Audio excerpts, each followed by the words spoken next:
এই সাগর পারে আইসায় আমার মাতাল মাতাল লাগে, এই রূপ দেখিয়া মন পিঞ্জরায় সুখের পক্ষী ডাকে। পাতাম যদি তাইকা যাইতে এই সাগরের পারে, ঝিনুক মালা গাইতা কাটাই দিতাম জীবনটারে। আমার মন বসে না শহরে, ইট পাথরের নগরে, তাই তো আইলাম সাগরে, তাই তো আইলাম সাগরে।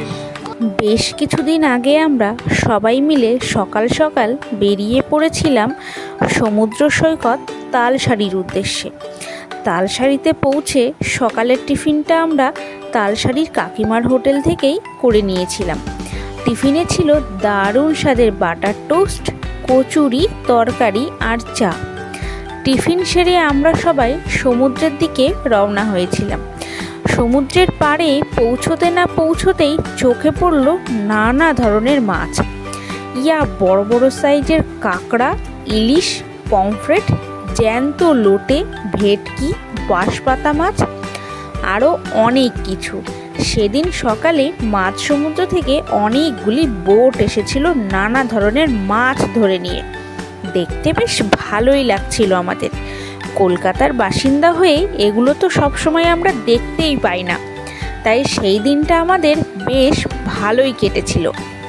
নানা ধরনের মাছ দেখা শেষ করে আমরা সবাই মিলে চলে গেছিলাম একটা বোটে করে লাল কাঁকড়ার বীজ দেখতে। বাচ্চা বাদে আমাদের মাথা পিছু খরচ পড়েছিল 100 টাকা করে। বীজটা পুরো লাল কাঁকড়ায় ভর্তি ছিল, সেই দৃশ্যটা দারুণ দেখতে লাগছিল। লাল কাঁকড়াগুলো যেমন সুন্দর দেখতে তেমনি রোমাঞ্চকর। এই ট্যুরে বাহার ভীষণ খুশি হয়েছে। আমাদের বাহার সোনার প্রথম ট্যুর সমুদ্র সৈকত দিয়েই শুরু হয়েছিল। মাত্র 5 মাস বয়সে ওইটুকু ছোটোবেলার কথা ওর কিছুই মনে নেই, কিন্তু এবারের সব কিছু ওর মনে আছে। মাঝে মাঝে কী যে সুন্দর করে গল্প বলে, তা শুনলে মনটা পুরো ভরে যায়।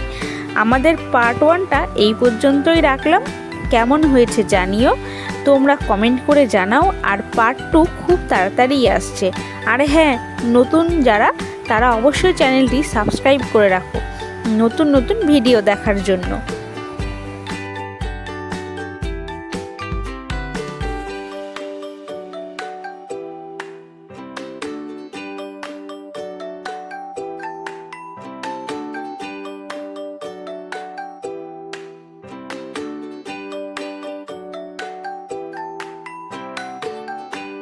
এই সাগর পারে আইসায় আমার মাতাল মাতাল লাগে, এই রূপ দেখিয়া মন পিঞ্জরায় সুখের পক্ষী ডাকে।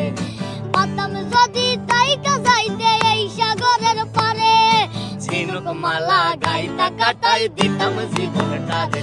আমার মন বসে না শহরে, ইট পাথরের নগরে, তাই তো আইলাম সাগরে, তাই তো আইলাম সাগরে। এই সাগর পারে আইসায় আমার মাতাল মাতাল লাগে, এই রূপ দেখিয়া মন পিঞ্জরায় সুখের পক্ষী ডাকে। পাতাম যদি